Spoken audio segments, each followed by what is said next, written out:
Flix with the Hicks, where we tell you about the movies. We tell you if they're great or if they really stink. Now it's time to start the show. Yeah, now it's time to go. Guess what? It's Flix with the Hicks. Are you ready? Yeah. Are you sure? Yeah. Yeah. Hey folks, welcome to another episode of Flix with the Hicks. I'm Greg, this is my lovely wife Janet. Each week on Flix with the Hicks, or each episode on Flix with the Hicks, we review two films that we recently watched on DVD. We always review the best film and the worst film. This week, Janet got to pick the worst film that we watched. Would you like to tell us what you selected? Run, Fatboy Run. Yeah. Now, you know, it's not terrible, but it's the worst movie I saw for the week. Really. Seriously. Not a great movie. No. About this guy in London with a fiancé that's big and pregnant. And it's filmed in 2008, made for $10 million, and it only made 33.5. So that tells you right there it's not all that. But it did make money. It did make money. It did make money. But I didn't think it was all that. Okay, it's very predictable. Okay, this guy is having a nervous breakdown. He's supposed to get married that day. His fiancee's big and pregnant, gorgeous. Okay, his name's Dennis, played by Simon Pegg, which I've seen before, which is usually a pretty good actor. Yeah. But and then Comedian. Daddy Newton plays Libby, the pregnant fiance. She's gorgeous. She did pretty good. Harris Patel, the landlord. I can't say his name on the show. He had to repeat it several times. I can't say it. It's an Indian guy. He was good. He is good. He's good. Hank Azaria, which we've seen before. His name's Wit in the show. He's asshole. He's a hotty-totty jerk. In the film, he's an asshole. Yeah. Maybe not in real life, I don't know. And it's all done in London. But, okay. So he's supposed to get married that day. He literally runs down the street. Leaves her standing there. He was a runaway groom. Yeah. And then, he was played by Simon Pegg. Yeah. But, he, ends up 5 years later, shows him 5 years later, he's got the son. He takes him to school sometimes, but he misses some of the events and stuff. And, like, he lives in a little apartment and, he keeps locking himself out of the apartment and he owes rent. And then the daughter of the landlord, keeps saying, we're going to get rid of you. They're always trying to get the rent, so he's not doing much with his life, okay? Well, Libby starts dating Wit, and they're getting serious. And then Dennis realizes that, I really screwed up. Yep. And still loves her. Starts having regrets of running away from the marriage. Yeah. And so,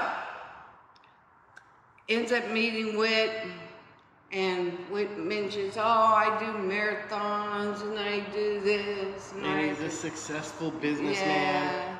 He's got a nice big apartment and everything, and he realizes, I do marathons too.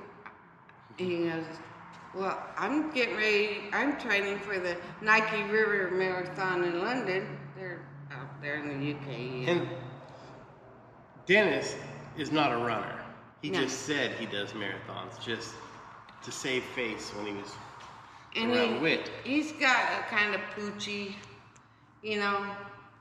And so he goes, yeah, I'm gonna run it. Yeah, right.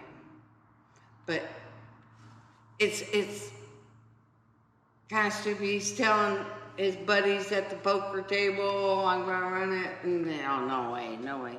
I bet you're not gonna finish. And that's what Levy says. You never finish anything. So all his buddies, Norman, which is Libby's cousin, you know, Norman's like his best friend. That's Dylan Warren plays that part, and he's like kind of like Dennis, you know, doesn't get much done, but at least he pays his rent and stuff like that, and he acts like he's like a, you know, playboy type guy, but So Dennis hatches a plan. right, he's gonna run the marathon. All his buddies are betting up against him and for him. And he's thinking that if he wins this marathon, he's going to win his ex-fiancé back. Yeah, thinking that she'll be proud of him, or the son will be proud of him, and, you know, and show them that, yes, he can finish something. I'm not going to tell you the ending, but the movie wasn't all that. It's very predictable. It had some funny parts, but, you know, it's just... It was similar to an Adam Sandler movie in that it was kind of a comedy, kind of silly, stupid, but it always has a kind ending. Yeah. Anyway, I give this one probably 45. I'd give it a 50. Yeah. Right in the middle. Right in the Right. middle. I mean, Right. acting wasn't great, but it wasn't. I didn't struggle to sit through it. So, but if I had my choice of going to the movies to see it or not, I'd stay at home. I'd stay at home. Yeah, I want to pay for it. Yeah. But, you know, it's okay. Yeah, I'm not paying. So what do you have? Okay, so our best movie of the week was The Empire Strikes Back, which is the 5th installment of the Star Wars series, but in reality it was the 2nd, because there was, I guess, 6 books that were written about Star Wars, and John Lucas, when he read the books, thought that number 4 was the one that would make a best movie to come out with first, not knowing if there was going to be any sequels. So he started with book number 4, so this was book number 5, even though it's only the 2nd film that came out. Okay. It stars Mark Hamill, Carrie Fisher, Harrison Ford, and Billy D. Williams. And in this episode of Star Wars, the Empire strikes back, or attempts to. And basically they end up having a battle on the planet Hoth, which is an ice-covered planet, with the walkers, the big giant robotic like buildings walking.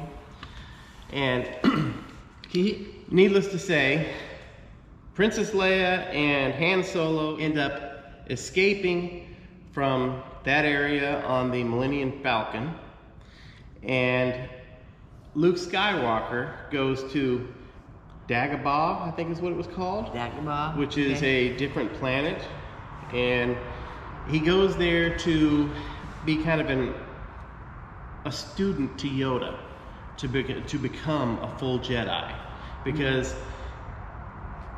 in that realm of Star Wars, which I guess actually happened years. You think it's a science fiction movie because it's supposed to be in the future, but actually Star Wars takes place long in our past.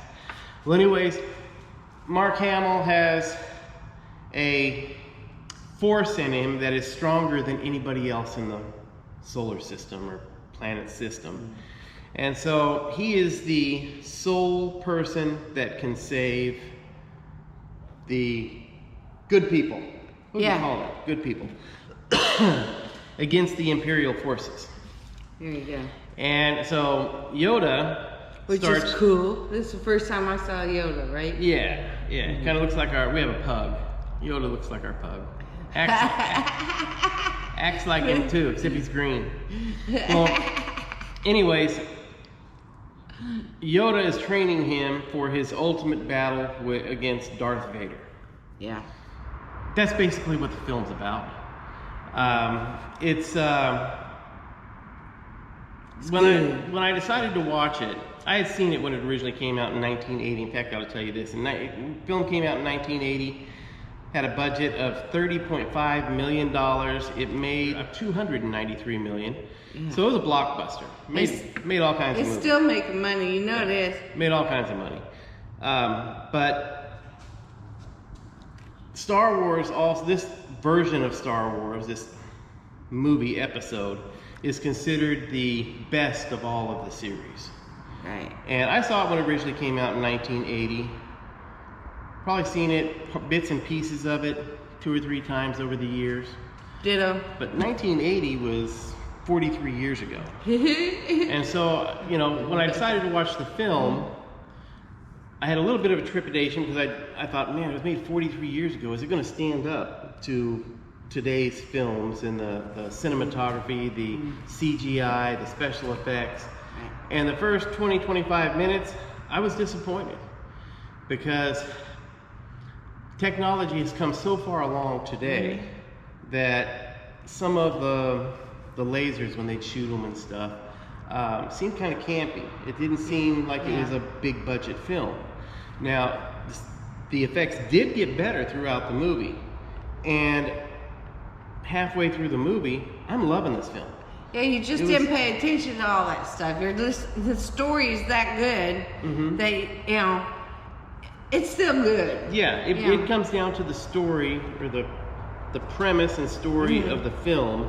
And once you start getting into the characters, it is a really good film. It is. It really is. Still to this day, you gotta raise your hands to John Lucas. He pulled this one off 43 years ago, and it does stand up today as, if they released it today, it would still be a blockbuster. Yeah. So, overall, I would give this film 0 to 100. I'd give it a solid 95. I was thinking, I'm not really all Star Wars, I was more Star Trek, the series, which is really cheesy, but, I'm getting into it now. I'm understanding number 1, number 2, number 3, the way it goes now. And back then, I think I just saw the first one, and I didn't even see the others, which I thought was awesome. The first one was awesome, R2-D2 and all that, but I never got into it, the whole series. Now I'm getting into it. So I'll give it like a 85, which is good for me. Anyway, I know. I have a hard time calling Darth Vader because of the movie Spaceballs. I don't know if you've ever heard of that movie. When it came out, Rick Moranis played a miniaturized version of Darth Vader, except in that film he was called Dark Helmet. Yeah, so every time I see Darth Vader, that's Dark Helmet. Yeah, but anyway, it's a great movie. Now that I'm, understanding how the timeline goes, I'm getting into it. So we got more to watch, don't we? Yes, we do. Oh, good. So, anyhow, folks, we hope you enjoyed this episode of Flix with the Hicks. If you did, please hit the like button, the subscribe button, hit the little bell down in the corner, and until next time, go out and enjoy a good film.